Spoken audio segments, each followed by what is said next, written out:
Oke,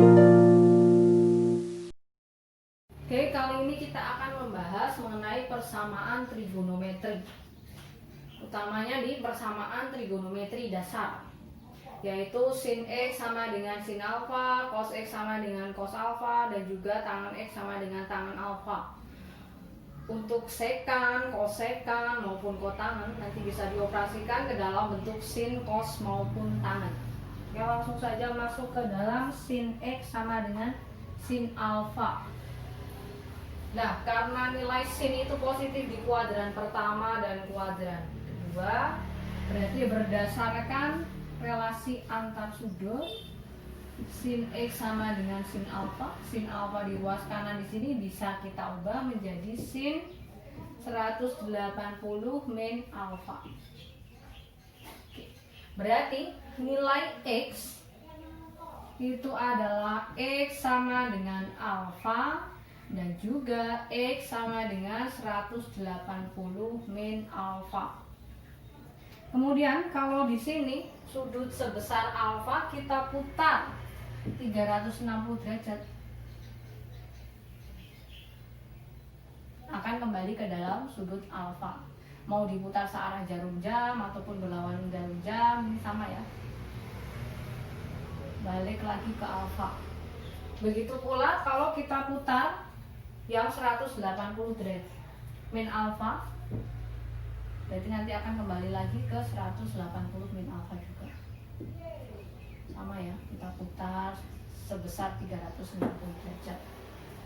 Berarti karena setiap kita putar sebesar 360 derajat akan kembali lagi, berarti dia berlaku untuk setiap nilai X sama dengan alfa ditambah K kali 360 derajat. Begitu pula yang ini ya, tambah K kali 360 derajat, dimana K itu adalah bilangan bulat, bisa positif, bisa negatif, dan juga bisa nol. Oke. Ini dalam satuan derajat.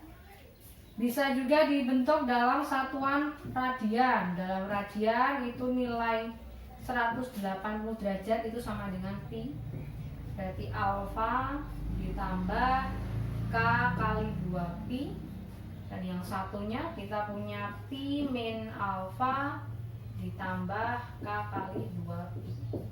Sehingga untuk nilai sin X sama dengan sin alfa yang memenuhi adalah dalam bentuk radian boleh, dalam bentuk derajat juga boleh ya. Untuk yang kedua kita bahas cos X sama dengan cos alfa. Berdasarkan sifat relasi antar sudut, terutama di sudut negatif ya, kita punya hubungan cos alfa itu nilainya sama dengan cos min alfa. Karena nilai cos itu positif di kuadran pertama dan kuadran keempat, berarti nilai cos sudut alfa itu sama dengan nilai cos dari sudut negatif alfa. Sehingga nilai X yang memenuhi adalah alfa dan juga negatif alfa.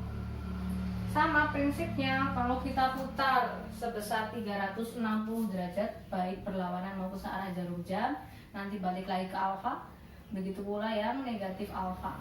Kalau kita putar 360 derajat balik lagi ke negatif alfa, berarti ditambah K kali 360 derajat, dan di sini juga sama. Berarti kita bisa tuliskan X sama dengan plus minus alfa ditambah K kali 360 derajat. Ini penyelesaian dari persamaan cos X sama dengan cos alfa.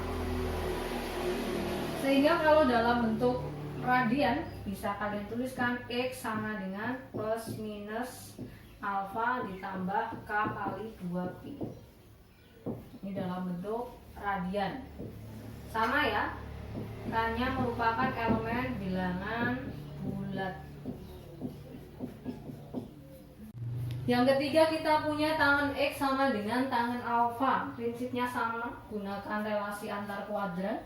Berarti kita bisa menuliskan kembali tangan X sama dengan tangan 180 plus alfa, karena nilai tangen positif di kuadran 1 dan kuadran 2. Berarti penyelesaiannya adalah X sama dengan alfa dan juga X sama dengan 180 plus alfa. Karena kalau kita putar sebesar 360 derajat kembali lagi ke sudut alfa maupun ke sudut 180 plus alfa, berarti penyelesaiannya X sama dengan alfa ditambah K kali 360 derajat dan juga X sama dengan 180 plus alfa ditambah K kali 360 derajat. Kemudian kalau kalian lihat ada gambar di sini ada sudut sebesar alfa. Kalau kita putar sebesar 180 derajat, 180 berarti menjadi 180 plus alfa.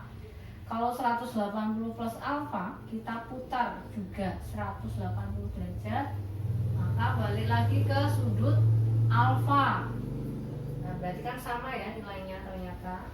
Berarti itu kan memenuhi persamaan tangen X sama dengan tangen alfa. Sehingga persamaan tangen X sama dengan tangen alfa bisa juga diselesaikan dengan X sama dengan alfa ditambah K kali 180 derajat. Berarti ada dua pilihan ya, bisa menggunakan X sama dengan alfa dan juga X sama dengan 180 plus alfa, ataupun yang di bawah yang warna hijau. Nah, ini untuk bentuk derajat. Kalau dalam bentuk radian berarti sama ya prinsipnya ya. Bisa X sama dengan alfa ditambah K kali 2pi dan juga X sama dengan pi plus alfa ditambah K kali 2pi. Boleh pakai ini ataupun pakai yang satunya lagi, yaitu X sama dengan alfa ditambah K kali pi.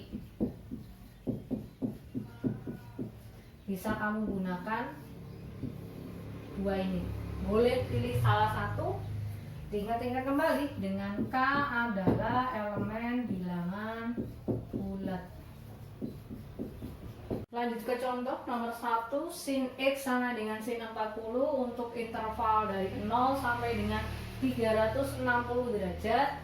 Hitunglah himpunan penyelesaiannya. Berdasarkan rumus yang sudah kita peroleh, sin X sama dengan sin alfa berarti ya. Berarti kita punya X sama dengan alfa 40 derajat ditambah K kali 360 dan juga X sama dengan 180 min alfa min 40 derajat ditambah K kali 360. Berarti yang atas sudah sederhana. Yang di sini berarti kita operasikan ketemu 140 derajat plus K kali 360. Oke, berarti karena diminta intervalnya dari 0 sampai 360 derajat, kita jalan dari K-nya sama dengan 0. K-nya sama dengan 0, kita punya nilai X-nya sama dengan 40 derajat dan juga X-nya sama dengan 140 derajat. Untuk K-nya sama dengan 1, kalau kita substitusikan ke dalam persamaan ini, itu nilainya lebih dari 360 derajat sehingga tidak memenuhi. Jadi himpunan penyelesaiannya adalah 40 derajat dan juga 140 derajat. Lanjut soal yang nomor 2, kita akan menyelesaikan cos setengah X dikurangi 3/4pi sama dengan cos pi per 4. Berarti ini dalam bentuk radian. Seperti pada prinsip cos X sama dengan cos alfa, berarti X sama dengan plus minus alfa ditambah K kali 360 derajat. Di sini berarti X-nya itu yang dalam kurungnya ya, satu kotakan ini. Cos kotak sama dengan cos alfa, berarti kotak sama dengan plus minus alfa ditambah K kali 360 derajat. Berarti bisa kita tuliskan di sini setengah X min 3/4pi itu sama dengan plus alfa Pi per 4 plus K kali 2Pi. Kita pakai satuan radian. Yang satunya setengah X dikurangi 3 per 4Pi, itu sama dengan min Pi per 4 ditambah K kali 2Pi. Nah, selanjutnya bagaimana? Kita operasikan sampai bentuk X sama dengan. Berarti ini setengah X, sini setengah X. Kita pindah ruas ya, yang 3 per 4. Pi per 4 plus 3 per 4.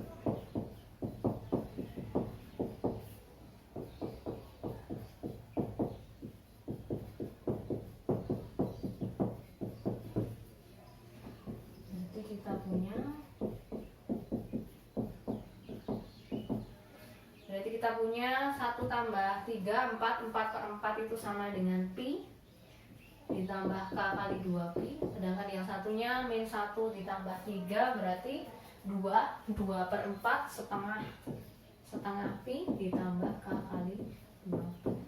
Nah, di sini setengah X, di sini setengah X ya, berarti kedua ruas kita kali 2, berarti biar menjadi X sama dengan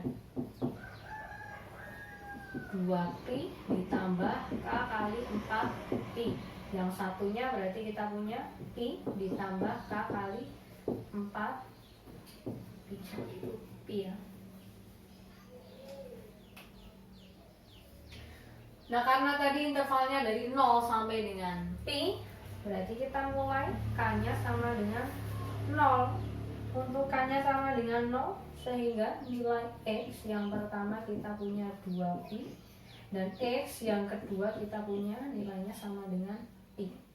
Kalau untuk K sama dengan 1 gimana? Kalau kita substitusikan ke sini 1, 4Pi tambah 2Pi, 6Pi. Berarti tidak masuk. Intervalnya sampai Pi. Di sini ada 4Pi tambah Pi, 5Pi. Berarti juga tidak masuk.